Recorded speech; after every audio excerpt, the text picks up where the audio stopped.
It always do what? Okay. Hallelujah. Thank you, Jesus. Yes. All right. Okay. Well, how about welcome everyone? Good to see you, Vanessa. I wasn't for sure by your message if that meant you weren't going to be here tonight or I was keeping it mysterious. mysterious. Yeah. I thought you said keeping it serious. I didn't know. I kind of mushed my words together. But Okay, well, all right, then I heard you correctly, even though you corrected it, and so on. All right, hey, this is Saturday Night Live, Life Recovery Ministry here at Central Christian Center in our building here. I want to welcome all of you that are here and all of you that are out there. Hopefully you're there. Are we there? Yes. We are there. There. We're just having some technical problems. I tested it twice this week and worked on it both times, and I thought we had it. It was going to be smooth sailing, and it's just technology. We love it, right? So, anyway, it's great when it works. So, tonight,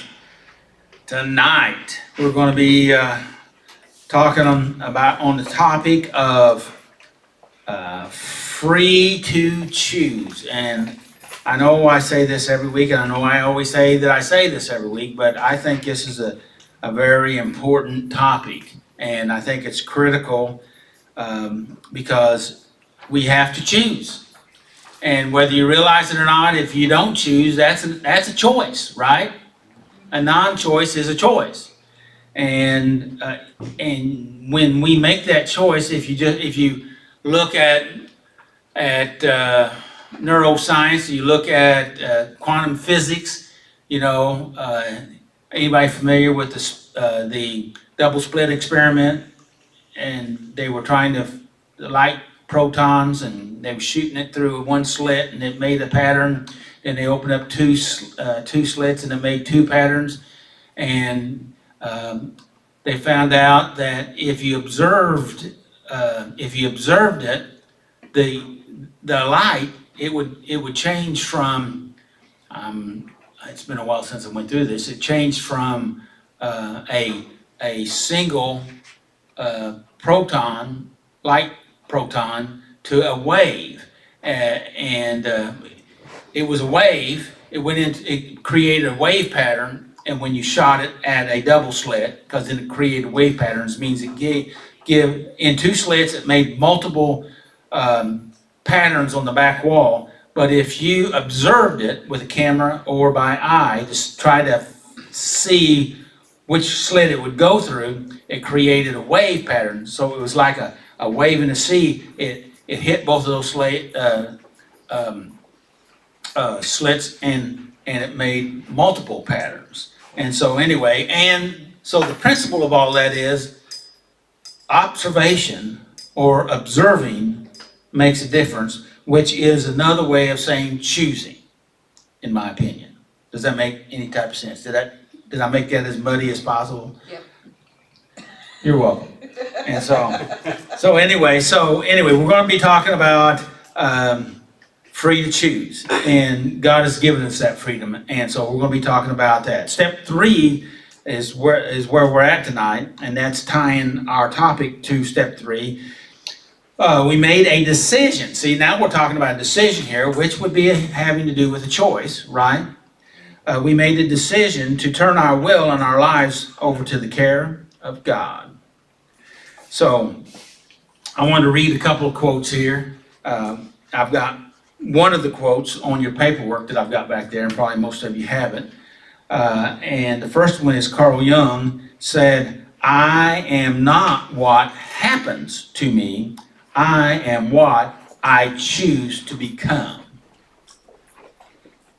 So we influence what we want to become. Oftentimes we have a a lot of us have a very greater tendency to think negatively about ourselves.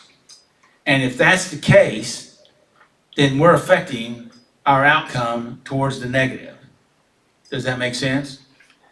And you say, well, I don't want to lie, but the fact of it is we lie all the time, okay? But what we have to do is choose to practice what we want. And the reason why we're practicing what we want, because we don't like where we're at, so we want to change it. So we have to choose to practice. How about that? Shall we go to the next couple ones? You don't have it on your paperwork. Go ahead on my paperwork. This is Viktor Frankl. He made this statement: everything can be taken from a man. He was talking about when he was in the Nazi death camp during the Second World War, said everything can be taken from a man, but one thing, the last of the human freedoms, to choose one's attitude in any given set of circumstances, to choose one's own way. We get to choose. And he practiced that in the Nazi death camp. There's another one that out of his book, a quote that he made that I think is very significant, out of his book, Search for Significance. I know I've talked about him and the book because it's very meaningful book to me personally and to a lot of people. And this quote out of the book says this: between stimulus and response, there is a space. And in that space is where power to choose our response. Between stimulus and response, there's a space here. Now, sometimes it's quick.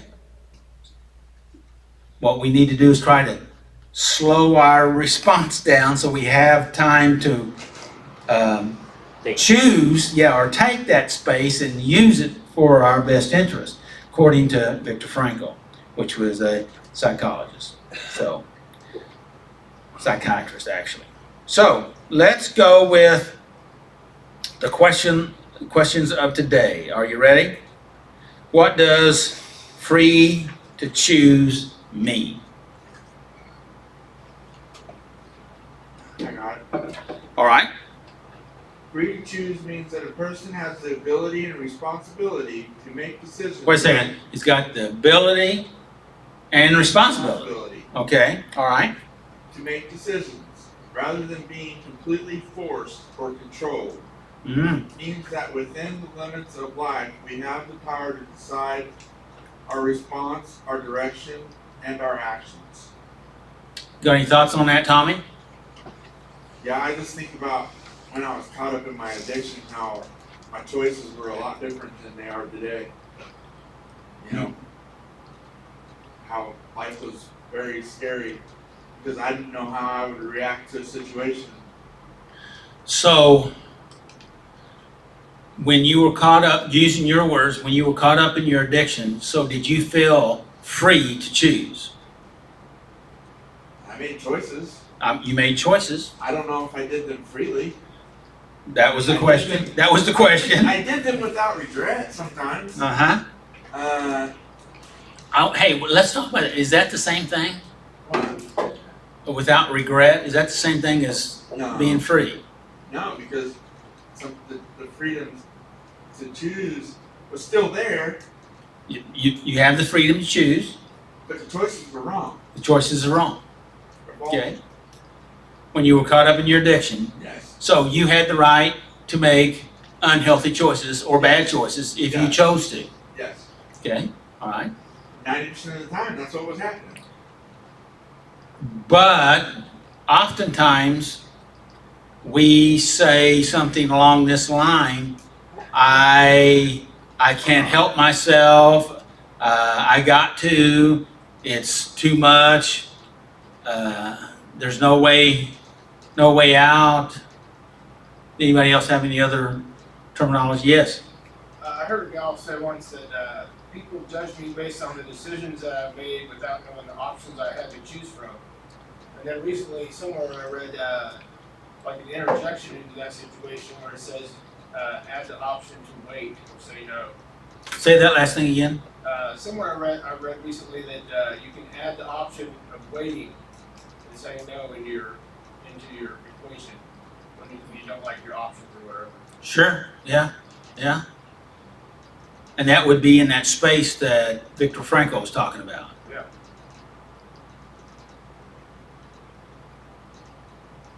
Any other thoughts on that definition that Tommy read? Thank you for your input. Okay. So, I've got on the paperwork there that's back here in the back about what does freedom to choose mean, and we read that definition, and then I've got down. I'm working off two different papers there, so that the basic meaning is that you can select between alternatives. You're able. You can pick, kind of like you were talking about just there about. My options. Your decision is not completely predetermined or forced. So sometimes we feel like it's forced, right? That you don't have any choice, but we have choices. Even Viktor Frankl said that he was freer than his captors because he felt like he could choose. And evidently, they felt like they couldn't choose. Does that make sense? And you are responsible for the consequences of your choices. All the time I talk to people and they don't want to, and they resist against accepting the responsibility of the consequences of their choices. Do you know what I'm talking about? And that's part of growing up and maturing, is recognizing that I am responsible. Hey, I found out many years ago, I'm responsible for a lot of choices that I didn't make, but I'm still responsible for them. And whether it was my church work or my other work or my family involvement, somebody can do something. And I have to be, I am responsible, even though I didn't do it. Willie saw me one time at court, and the judge wanted me to plead guilty over something that I didn't do, but it was on one of my pieces of property, and I said, I will be responsible for fine and taking care of the problem, but I'm not going to plead guilty. I'll just say, I'll take care of it. And he says, no, law says you have to plead guilty to it. And I said, I will be responsible for it, but I didn't do it. And I'll pay the fine. I'll fix the problem. I couldn't do it beforehand because I didn't have access, but I'm getting access and I'll take care of it. I was trying to be nice. Was I nice, Willie? Yes. What are you giggling about? I still remember that like it was yesterday. And the judge was starting to get frustrated, and then he talked to the prosecuting attorney there, which was actually beside me, and said, would you accept an Alford plea? Which I don't know what an Alford plea is, but I'm kind of glad that Alford had it named after him now.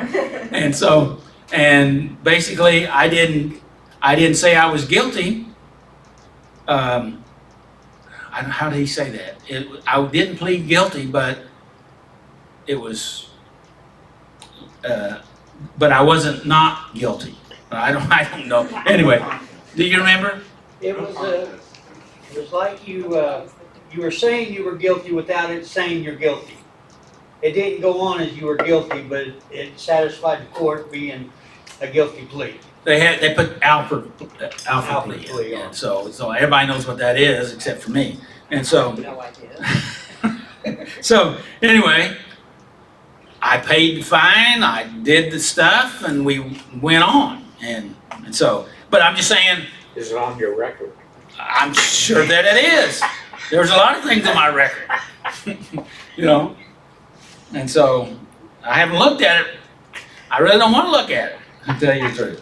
But so anyway, I need to get on. I maybe shouldn't even talk about it. I'm just saying sometimes we get into hard spots, and I know I've went to court and watched people throw fits because it wasn't fair. That was always their accusation. Hey, life is not fair, by the way, in case you didn't know that.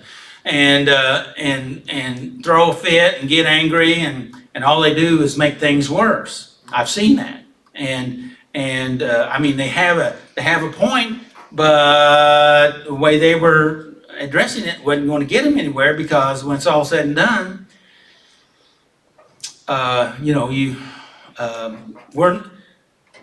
we have to use what little bit of control we have in this world in the most efficient way. How about that terminology? Will you buy that? And getting angry and throwing a fit and trying to. There are companies in this world like utilities and things like that they're really hard to fight with, and if you make them mad, it gets worse. Anybody? You don't have to answer this, but the question would be, have you ever noticed that? Yeah, I have. And so what you do is accept reality the way it is and deal with it, right? You may not like it, because we don't like reality oftentimes. And that has to do with this choice, whether you realize it or not. And that's what we're talking about. God, in the Bible, its perspective, the Bible repeatedly represents human beings, presents human beings as being who must choose, because we will make a choice, and hopefully it's a healthy choice for ourselves. And so one example is out of our scripture for tonight. One of the scriptures out of Deuteronomy 30:19, God says, "I have set before you life and death, blessing and cursing, therefore choose life." That has always tickled me. He gives us the option, but then, so in case you didn't know the best one to choose, God tells us which one's the best one. You can still choose the one that's not the best, okay, and see how that works out for you, okay? But He wants you to choose the best one, and that's life. Does that make sense? And so God gives us, He gives us the direction to help us, so that, because we make a choice. We either make a choice by what we actively choose, or if we don't choose anything, we go into that passive denial state. That's another choice. Does that make sense? I want to hide until it goes away, but it never goes away. It never goes away. So the key is we must deal with it in the healthiest way that we can. Okay, make a healthy choice. I want to go ahead and read this scripture, and that's out of Joshua 24:15. It says, "Choose you this day whom you will serve." I like this statement down here. Everybody's going to serve something or somebody, right? Whether it's drugs or anger or sex or violence or a good heart, healthy choices, relationship. We're going to serve something, and you get to choose. What do you think about that? No comments? Okay. I am going to go ahead and jump on down. There's a lot that we cover, and that is, how does step 3 connect with free to choose? Step 3 out of the Alcoholic Anonymous book, which is on my notes here, says at first glance, step 3 can sound like giving up freedom. Yes? It's like finding a new type of freedom. It is, yes. Well, being aware that it's there. It's there. And available. And step 3 here tells us it says, hey, you have to make a decision, right? Yeah. To turn your will over. You have the freedom to do that. In my earlier years, I said in my head, I am the way I am, and that's the way I've always been, and I can't change. I remember having those thoughts.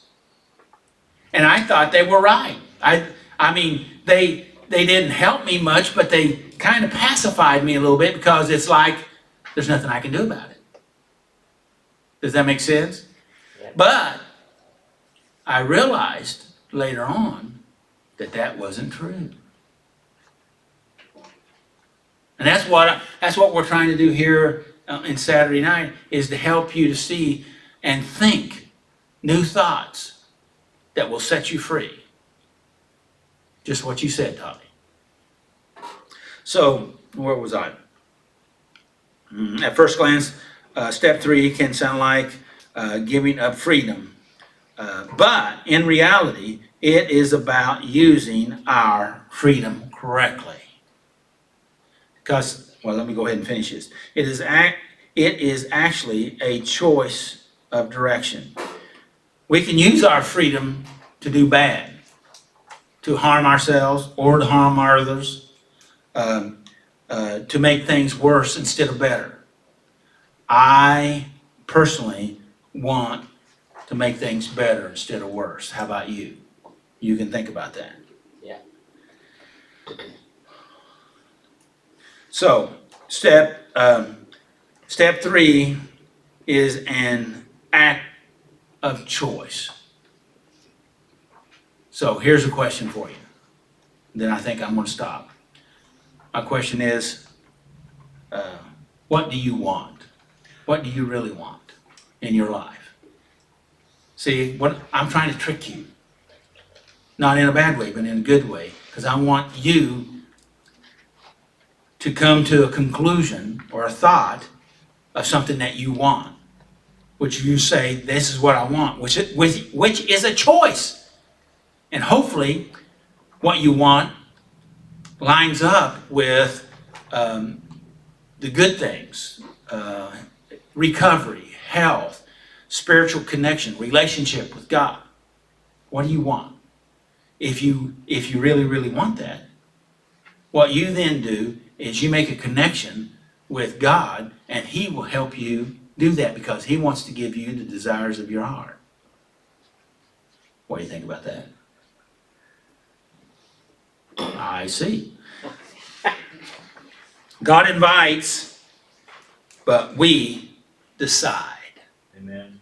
And it's really the choice it keeps going over my head about the prodigal son. Do you want pig slop or do you want the ring, the robe, and the fatted calf? Mm-hmm.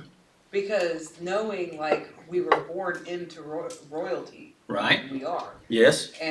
But it's when you're at rock bottom, you come to your senses, and you're like, oh, I am royalty. Like I can have these things, even though he didn't go back for those things. He went back just to be a servant to his father, but A hired hand. Okay. Hired hand, Just a right. hired hand. And but then there's another change where you have to be willing to accept and admit the good things that even he has even more good for you than what you're willing to admit that you bet. are worthy of. Yes. And that story paints a picture of God's love. That Father shows the pattern of God's love to us. That we believe that we're not worthy because we messed up big time. But God has the capacity, because He is love, to reach out and love us because we're there, we're humble, we have surrendered, and we receive that mercy and that love. So, on the last thing there, I've got down the key of your life and some other things there. I would recommend you do that. And one of the big statements I have down the very, very, very end of the page, I think, on your paperwork, is connection isn't secondary. Connection is fundamental. or primary. So, all right, who's reading the steps tonight? Any questions, comments, thoughts? Yes, sir. I think that is so important because, at least for me, when I was in the midst of my addiction, I was alone. Even though I was around people, I was still alone. And I wanted it that way. Because you were emotionally disconnected. Right, because I felt like I didn't have anything to share with anyone. I didn't want to talk to people. I didn't want to be around people that I knew, my friends. But now that Because you felt like that would expose you more. yeah, Or make you open to. exactly. But now that I'm in recovery, I have not recovered. I don't know if I ever will, but I am in recovery. And I am just fascinated by how much I want to connect with people That's great. because it's the joy of life to have friends and people you love. And a family invited me over for dinner last night from church, and it was just a wonderful time, you know. We just laughed and talked and played games, and it's like I got to know them better, and I think they enjoyed it because I'm a pretty nice guy most of the time. I'm convinced. But we've got to have those connections. It's so important. And it all starts with connecting with God first. Yes. With God and yourself. And sometimes it's easier to connect with God than it is with ourselves. Thank you for that. Appreciate that. All right. We are going to the steps. Lori, I'm going to read the steps. Thank you, Lord.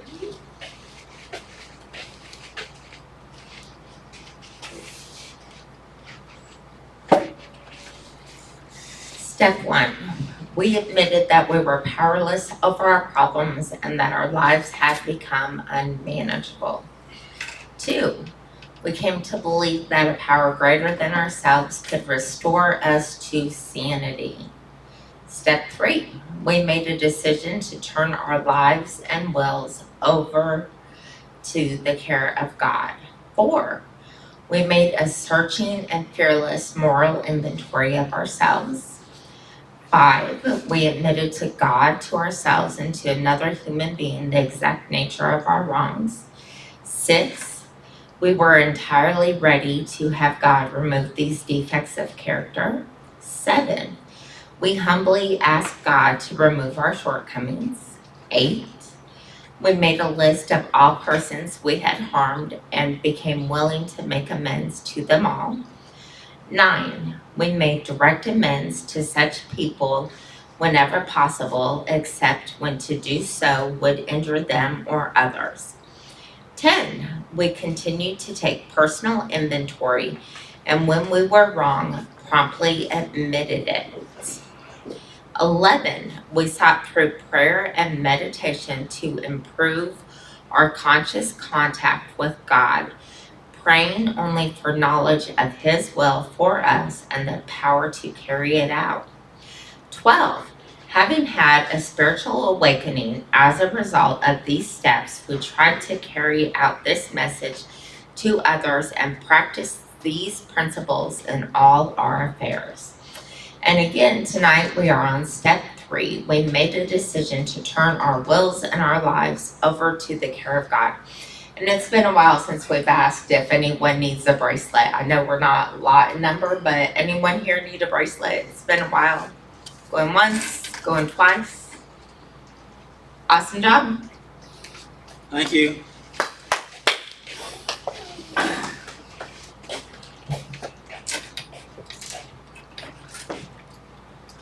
Hello, everybody.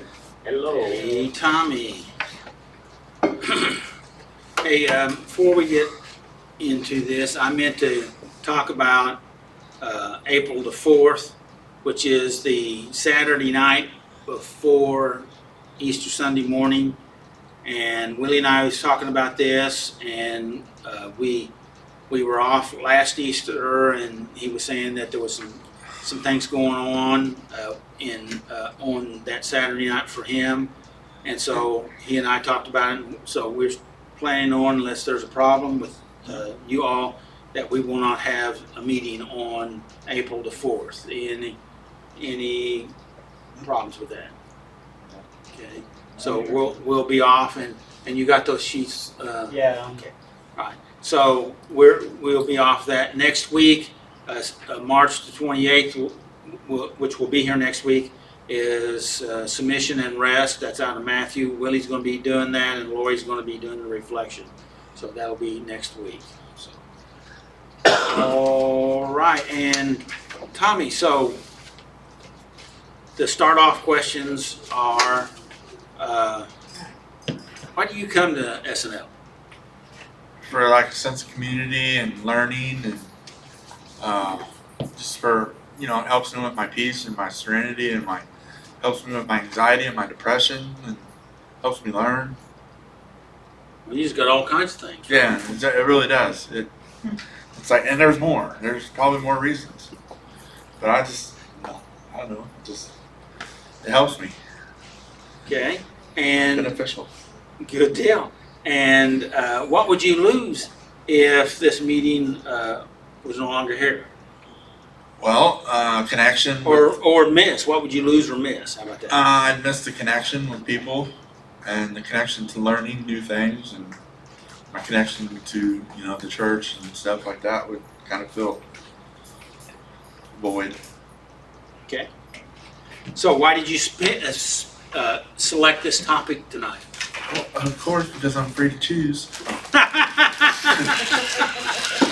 my freedom of choice. Yes. Yeah, you chose it. I'm waiting all night for that. All day to do that. So was there? Well, the reason I picked it was this. I don't have a reason why I picked them. I just look and I just let that step become a part of my journey. Okay. Not part of the step, so that I can learn from it. So you were just kind of drawn into it. Yeah, I'm just Okay. free to choose. And kind of It caught your eye. So why not? So good selection. So play ball. Free to choose. We made a decision to turn our wills and our lives over to the care of God. Everyone has a life or death decision to make. What do you think that means? Well, I think it's a decision of the path that we want to be on in life. Like you can go down a very destructive, disobedient path, or you can choose, a more peaceful one. Do you think there's a reason why people choose to go down a destructive, disobedient path? Well, it could be a part of like being broken, and it just feels that need for chaos when you're broken. Some people that are broken strive to just, like I did, I like chaos. Can we talk about that for a second? I think it might be significant. Yeah. We don't have to. Anytime you don't want to, you just tap the brakes. Oh. But so why do you think? Because I've been thinking about this. I've been thinking about this in general, but it kind of hit my thinking when this came up right here. Yeah. What you said about Chaos. people choosing chaos. So why would a person choose chaos? What would be behind that? Not getting their way. Like for me, I wouldn't get my way, so I'd act out in an outburst or rage or break something. Say the question again. What was behind, what would be the motivating force, the activating force to cause a person to cause chaos? Choices. The choices I made. Yes. The bad choices I made that led up to it, and then I would feel But feel, good, go ahead, feel. feelings. Yeah. Feel what? Abandoned sometimes, or misused, or just anger because I wasn't living right, and I knew I wasn't living right, but I didn't know there was another way to live. Okay, well, something that has always puzzled me is how people get emotionally wound up and they get, they become unstable emotionally, and then they start destroying their own life, their own stuff, and other stuff around them that might be significant, that may end up costing them money. Yeah. Why would a person do that? Or freedom. Or freedom, yes. Or life even. Yeah. Like with me, I don't know. I still question today why I acted that way, and I still try to understand that. I was broken. I was just broken, and my thinking was not filled with anything good, and my days and stuff I did were just chaos. Anybody have any comments on that? I just wanna say that like, I know we're old enough now not to blame our family and the way we're raised because we're at an age that we choose better, but I know for me, whenever I was first starting to go through this and getting mental health help and stuff, it sincerely was because I was living the same exact way that I have always lived since birth. And that was no stability, no real foundation. We moved, never stayed in the house longer than 4 years, and so on and so forth. Fighting was a normal thing at any family function. And so the chaos was around me, so I continued that pattern until little bits and pieces like, no, I don't want to continue this. And all of those like moments of that paradigm shift, as painful as they were, I didn't know until a therapist told me. She said, do you know you're an offensive person? She had to be very blunt with me about these things. I had no idea that they were patterns of chaos or patterns of addiction or anything like that, because it's what I always knew. And it was very difficult to take it in when somebody's sitting here pointing out all my flaws, but I was Sure. paying her to do that. Because So- you would go on defense, Yeah. and that would be a normal reaction, human reaction, but it was always, it produced a negative result, generally speaking. Good, thank you. Anybody else? Are you interested in my thought? Sure. Tell me that want my thought. Yeah, I do. Well, again, it's just a thought, and that is that there's only two primary emotions, love and fear, and most of fear is acted out through anger, and a lot of our anger creates this, the fear creates this anger, and we're angry about everything, but we don't know how to deal with it, so we lash out at everything, tear up everything. You see 2 and 3 year olds, they oftentimes, they just tear stuff up, and part of it is part of learning to tear stuff up, but hopefully somewhere along the line you learn, and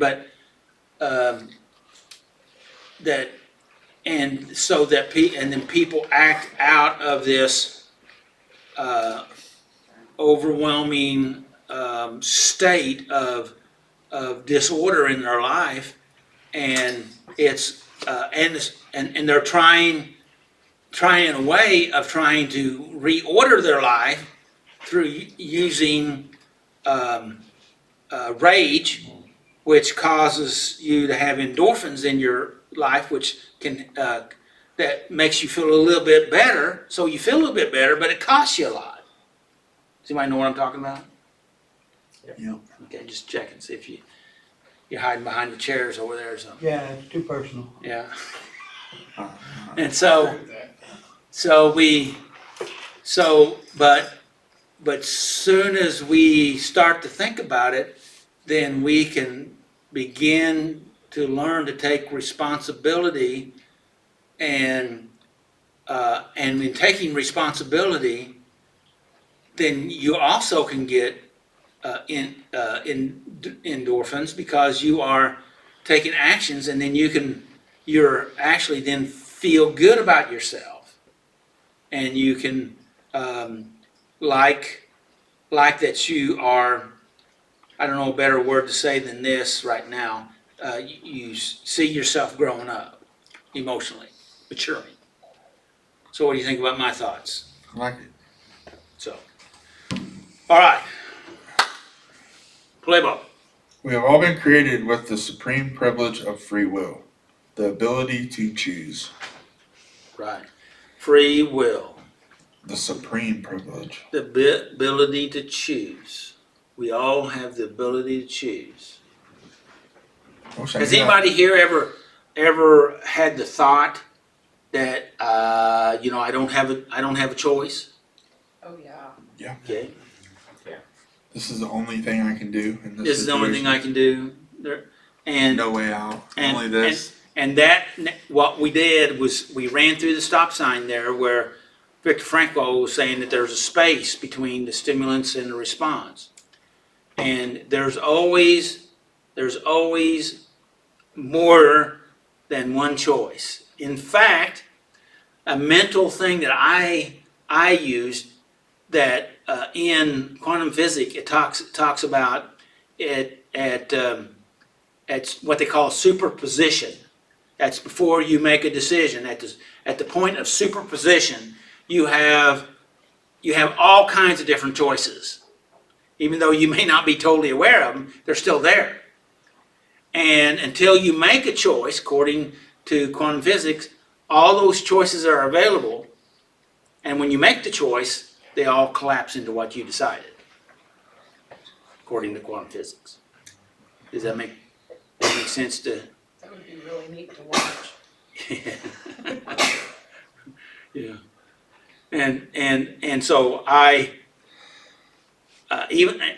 would practice, even though I may not be able to see all the choices, I just am going to try to do the next best thing that I can. And that's so much better than being stuck.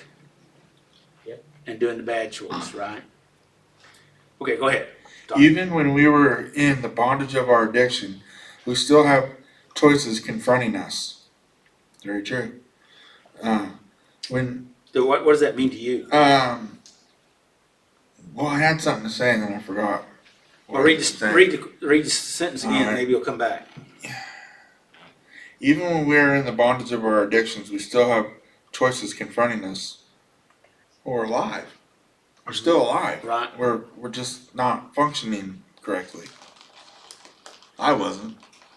I mean, So what was the difference between functioning correctly and not functioning correctly?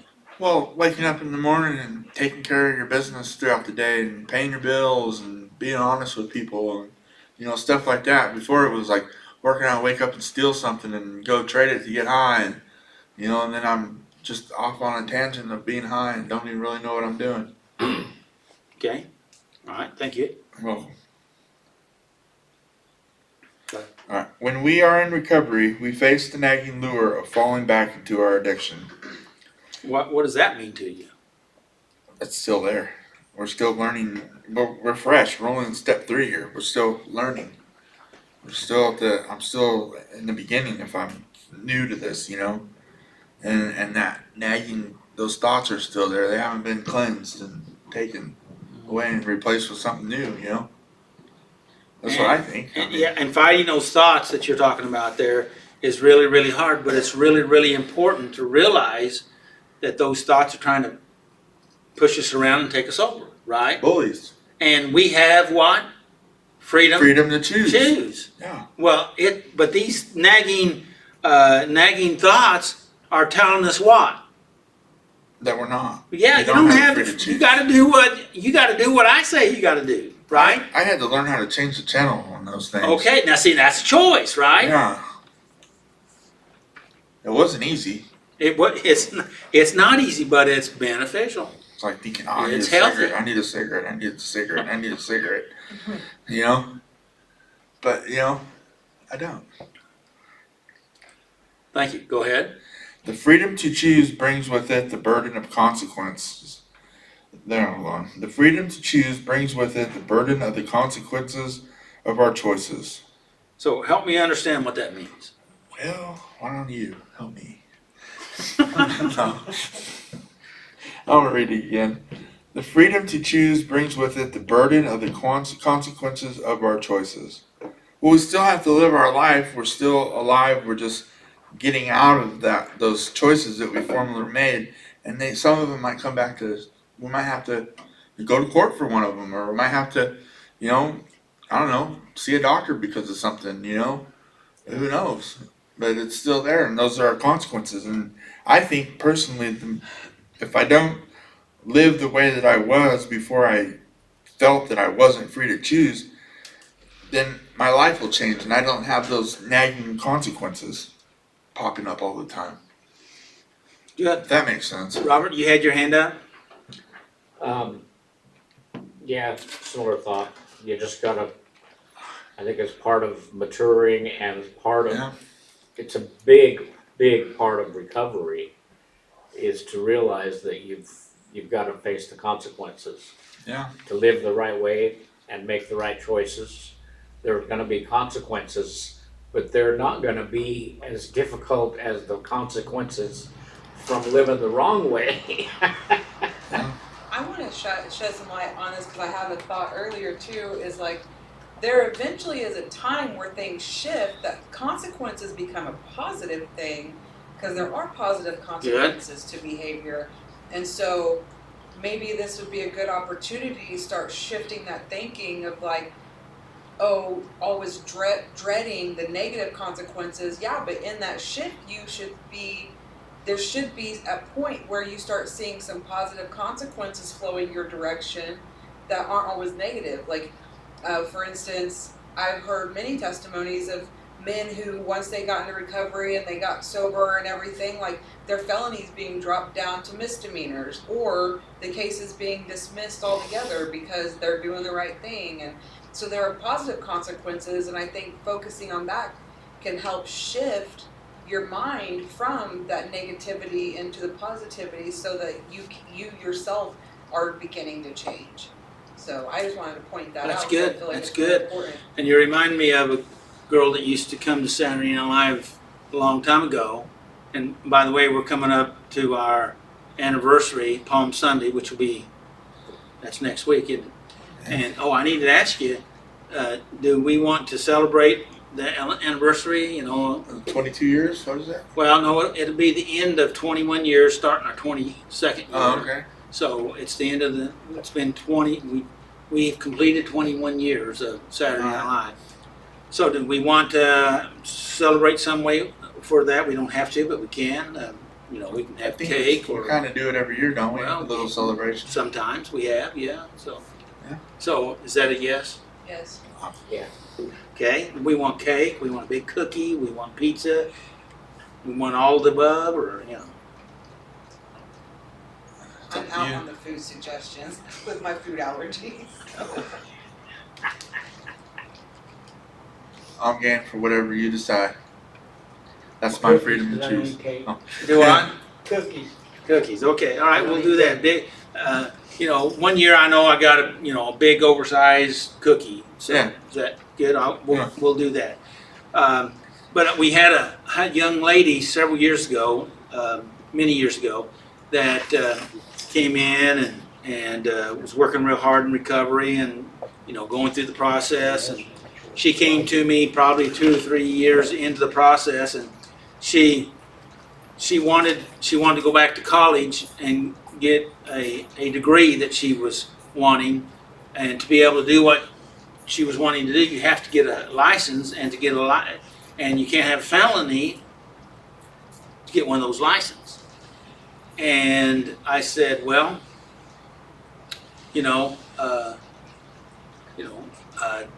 I think it'd be really good for you to go back to school and get your education, and let's just believe God that He'll work those things out. Which, I tell you the truth, I didn't know I mean, I learned, but by the time she got about half of what she needed, which I think she needed another year, year and a half, maybe two, she found out that can be expunged. And we had a guy that was coming to a Saturday night at that time that was involved with the FBI, and he helped, and it worked out, and she was able. Didn't look like it several times, but it happened, and it's just one of those. I call it a miracle, you know, and there's been a lot of those miracles throughout the 22 years of stuff, 21 years of stuff. So and we've had someone, Jacob, that wrote in here when we were talking about choices. Bad choices are easy to make, but hard to live with. Yeah. Yes. The Yes. guilt. Yes. And he says good choices are hard to make, but easy to live with. All right. I'll go for that. I thought that's pretty good. Thank you, Jake. Yeah, thank you. Go ahead. These choices affect our lives, and the lives of our children. Free will is our blessing and our responsibility. So, any thoughts on that? Yeah, because the way I live, if I was constantly living a bad life, my children would see that and then they would copy me. So I like to think that, me living more healthy, is better for, the lives of our children. Because they learn better things, from us. Good. Go ahead. All right, let me find out where the scripture is here. Deuteronomy 30:15-20. God spoke through Moses, saying. Now wait a minute. In our translation, in the New Living Translation, the next statement is now listen. Now listen. Yes. Okay. So what does that mean? Now listen. Hear me. Pay attention. Pay attention. Clean the grease out of your ears. Do what? Clean the grease out of your ears. Clean the grease out of your ears. Yes. Stop what you're doing and pay attention to me. All right. Because It's important. it's important. I thought that was important, huh? Now listen. Yeah. Now listen. I And thought he said, that. huh? I thought that was important to pause on, and he's saying in this translation he says, "Now listen." Now listen. Okay, listen up. Hear Okay, you. because it's important. Joe Biden used to say that a lot. Listen. All right. I'm not responding to I'm moving that. on. I'm moving on. Okay, go ahead. Today I'm giving you a choice between life and death, between prosperity and disaster. For I command you this day to love the Hold Lord. on. Oh, okay. That I put in orange here. He told us something. How to connect with God and be able to make the best choice, and that is Choose life and prosperity to love. and love. Yeah. To love. Yeah. Choose love.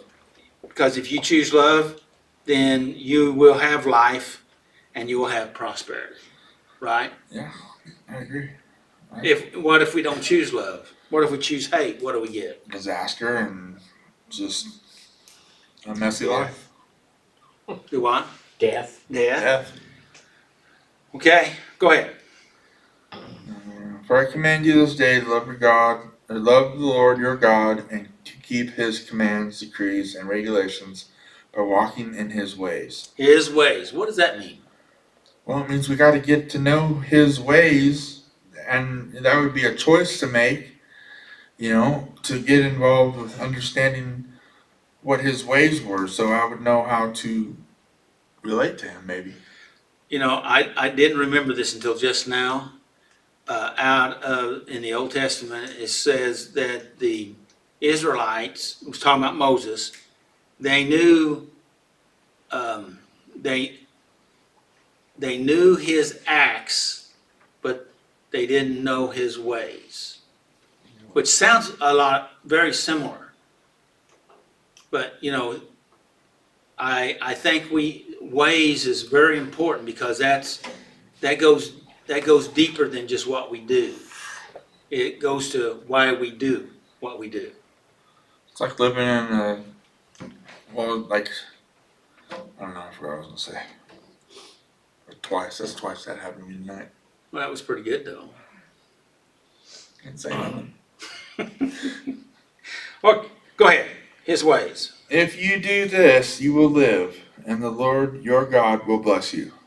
But if your heart turns away and you refuse to listen, then I warn you now that you will certainly be destroyed. So, what do you think that means to you? It's like if you don't choose the path of, you know, that God's setting before you, and then you're gonna be in destruction. So, but we do have freedom to choose, right? So we don't have to do it. No, we don't. But if you were having a guide lead you through the wilderness at night, and he's telling you what to do and what not to do, and if we don't listen, we could very easily get lost and get hurt. Would you agree with that? Yes. And we thought it was a good idea to get a guide, but sometimes then we decide we were going to want to do our own thing. Of course, we're not talking to anybody in here, but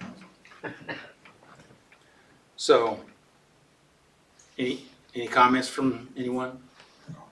Go ahead. Where was I at? I got lost in here. We were talking. It was Are you certainly destroyed? Okay. Today I have given you the choice between life and death, between blessings and curses.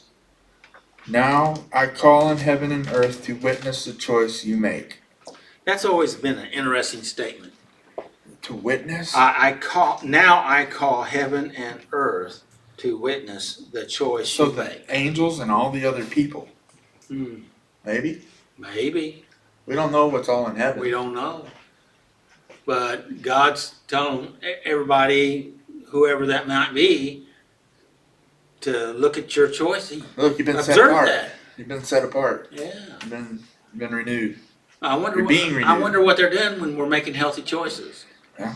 They're saying, "All right, Tommy." I wonder what they're saying when you make those other choices. Get away from us. Come on, come on. Or a big old hedge of protection that we're not aware of. Yeah, It's keeping us yeah. alive in those moments. Yeah. Yeah, that is true. That's a good point. Go ahead, Tommy. Oh, that you would choose life so that you and your descendants might live. You can make this choice by loving the Lord your God, obeying him. Wait a minute. You can make this choice how? By loving the Lord your God, You can make this choice how? loving the Lord your God. Loving, Love. Now, we're not talking about doing something here. We're talking about loving, or maybe another way of saying it is being, Caring for. right? But if you truly do love, that affects what you do. Isn't that true? Go ahead. Even if it said choice by respecting the Lord your God. Yeah. Or obeying him and committing yourself firmly to him. And it's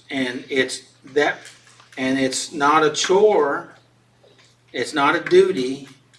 It's just something we do by obeying and committing. Well, Because we want to. Because we love the Lord. this is the key to your life. Okay. So a key, it'll open doors. That's right. Good thought. Yeah, I like it. it'll open new doors and open up new things in your life that you can become a part of. And And also, it can set you free some chains, set you free. I was gonna say, it can probably unlock some locks and Uh-huh. padlocks on you. Yeah. Ready? Yep.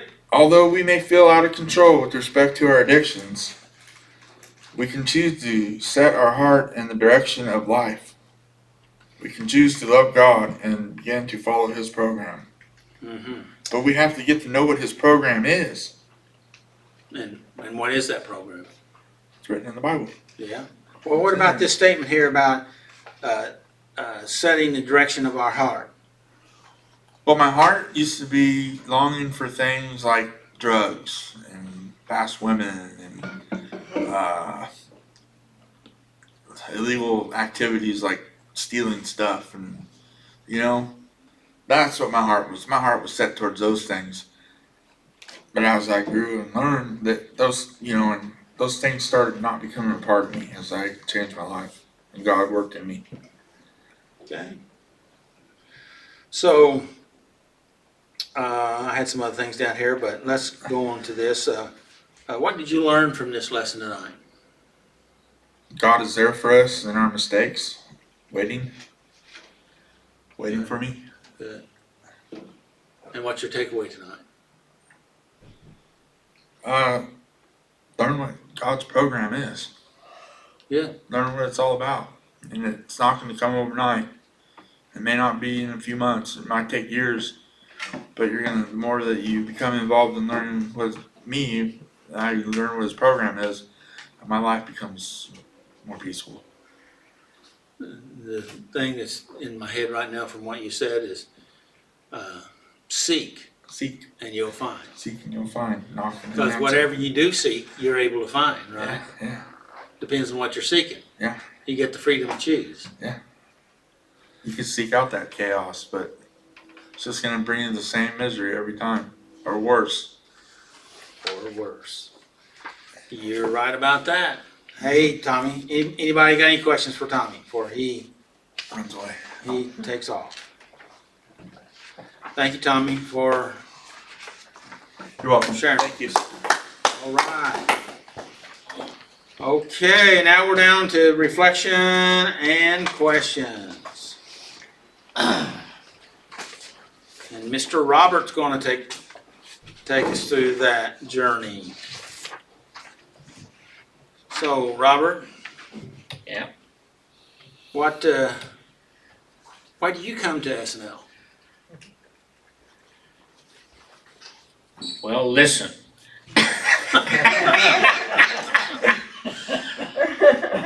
Because it gives me people to connect to. Okay, good. And I learn something important every week that I can apply in my own life and make my life better. And why not? Why not? That's good. Thank you, sir. Okay, let's get into the questions. All right. For your reflection, however you want to do it. Free to choose. Number one, what is it about my understanding of God that blocks me from deciding to turn my life and my will over to His care? Well, thankfully, I finally decided to do that. Good. I made that choice. But I think what stopped me from making that choice before is I was so guilty. I felt so guilty. I felt like I didn't deserve to have a relationship with God. And, I was just such a selfish person. I did exactly what I wanted. And not just me, but other people that I love were affected by the consequences of my actions. And I don't know why I was so stubborn, but I just kept thinking that I could do it on my own. I could kick that addiction, but nope. Listen, I couldn't do it. It's good, good. So you made a statement there about, um, you know, resisting God because you couldn't forgive yourself. So if you were to give a message to us, what would that be? How do you do that? How did you come to be able to do that? What was it that sets you free to be able to accept God's grace and what we would say or call forgiving yourself because you accepted God's grace?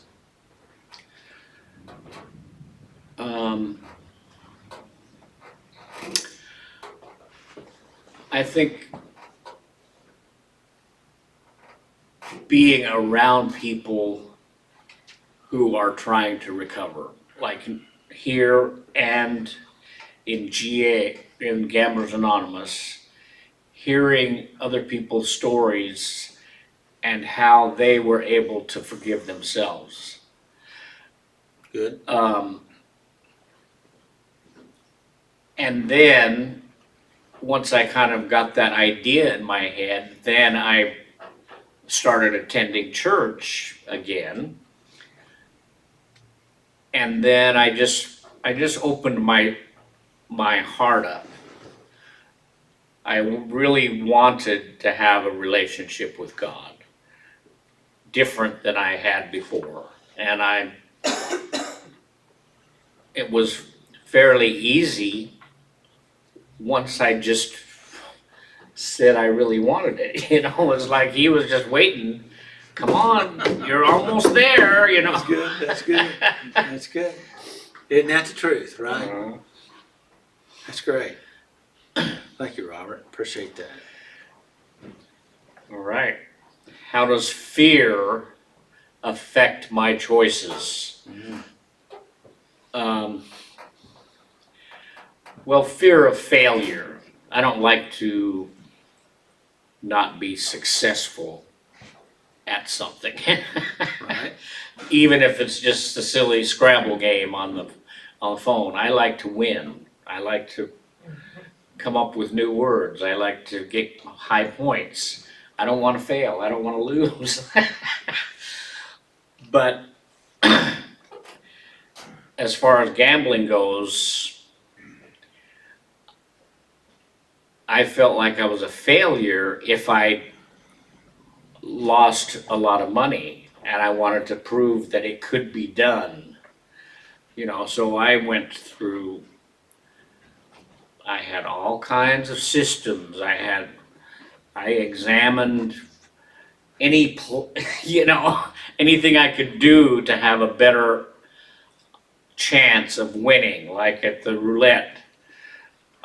I would try to figure out if I place all of these bets, I should be able to win at least one chip out of every spin of the wheel. I was trying to figure out a way to do that. But it was ridiculous. It took me a lot of time and effort and didn't work. I have a question. If you don't win, if you don't lose, you ever learn? I'm sorry? If you don't lose, you ever learn? No. When I won, it was worse because then I thought I was invincible. I wanted to get back there and win lots more, but it's, I don't even like to talk about it now because it's so ridiculous, the effort that I put into gambling, and it's just, I feel ashamed. I just think, those 25 years of my life, not every day, but I spent a lot of time and money chasing that habit, and it was just terrible. It's just a terrible, terrible thing. Can we take what we're talking about here, take it back to the question here, number 2 question says, how does fear affect my choice or choices? How did fear affect your choices back then? If it did. Well, I had done some illegal things and I had the fear of getting caught, but I thought if I had enough money, I could I can run away and start a new life and get a new identity and all that kind of stuff. Yeah.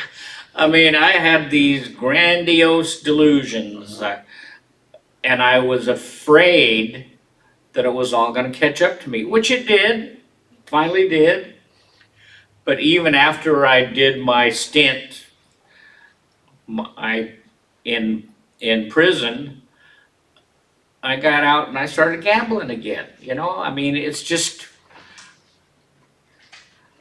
I was like Tommy said, you know, my kids and my ex-wife have always asked me, my family have always asked me, why did you gamble? I don't know.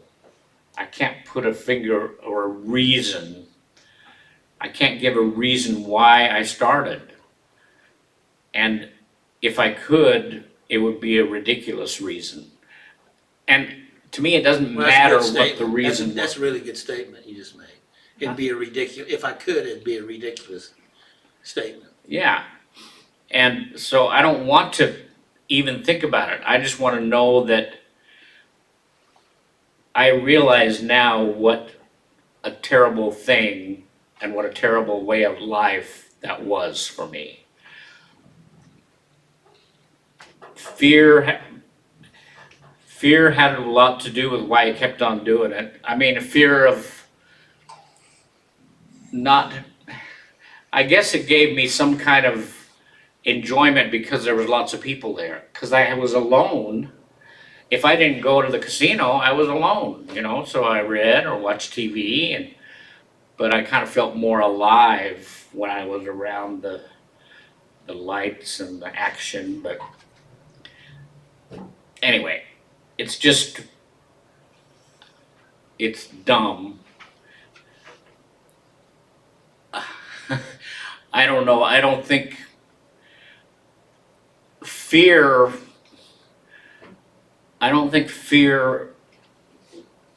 has as much control over me as it used to. I feel like I'm trying to make love my first idea. When I have a Good. choice, Good, what is gonna be the best thing for me? good. What is gonna be the best thing for the person that may be involved here? So I'm just trying to change the way that I think about things when I'm making a choice. And a funny story, well, it's not funny, but someone asked me on the phone, I don't even remember what the question was, but the first thing that popped into my head was a lie. I was gonna answer that question with a lie, because I was a good liar when I was gambling, let me tell you. And it's like it didn't serve a purpose many times. It was just the fact that, let's see, what can I do to be tricky? I don't know. But I didn't say it, thankfully, but that came into my mind and I said, why would I say that? It's not necessary. And so I feel like my mind is changing, my heart is changing, and that makes me feel good. You know, I feel like God is working in my life, and so I'm not so ashamed, and I don't feel as nearly the guilt that I have in the past. I feel like my life is going in the right direction, and I'm happy. That's great.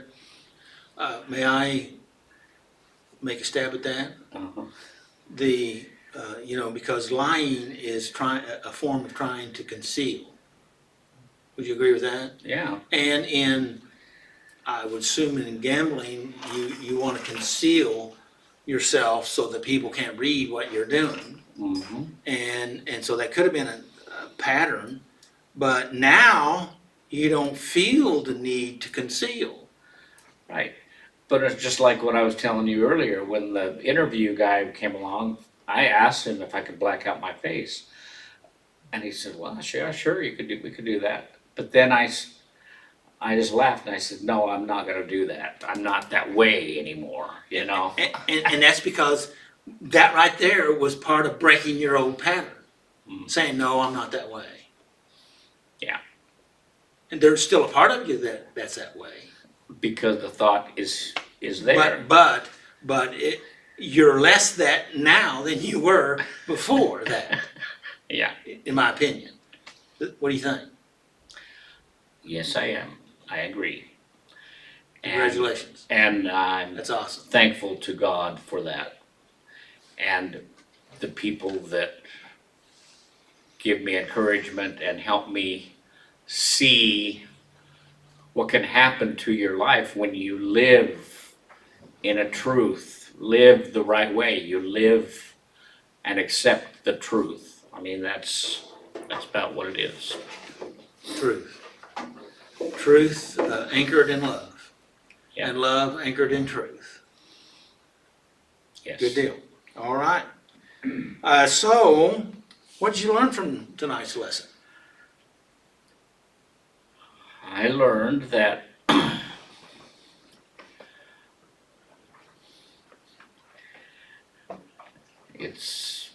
it's wonderful that God gave us the ability, the freedom to choose. And it's especially wonderful when we choose the right thing, the right way. Good. Good. Yeah. Just like Jacob said there, that the good choices are sometimes hard to make, but they're easier to live. Right. I like that statement. Yeah. So, what's your takeaway? My takeaway is I'm gonna keep on coming to Saturday Night Live. I like that. Good deal. Thank you, Robert. Appreciate it. All right. Any comments from anybody? What did you learn out of the lesson tonight? Robert, you shouldn't beat yourself up about that, because I think you were exposed to gambling at a sensitive time in your life, and that's the formula that probably. Yeah. Well, but I allowed it to happen.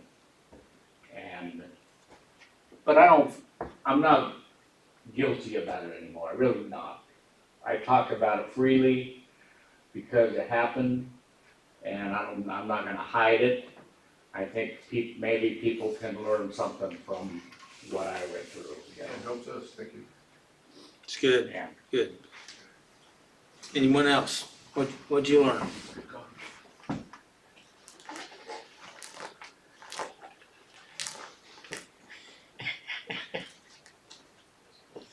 To let go and let God. Okay. I mean, let go of my own selfish desires and learn new things to desire. No, thank you. That's my choice, so that I don't chase the old things. Because those old things can come up, like you said, and also Robert said. We should recognize that when they come up, it's really an opportunity to practice what we want.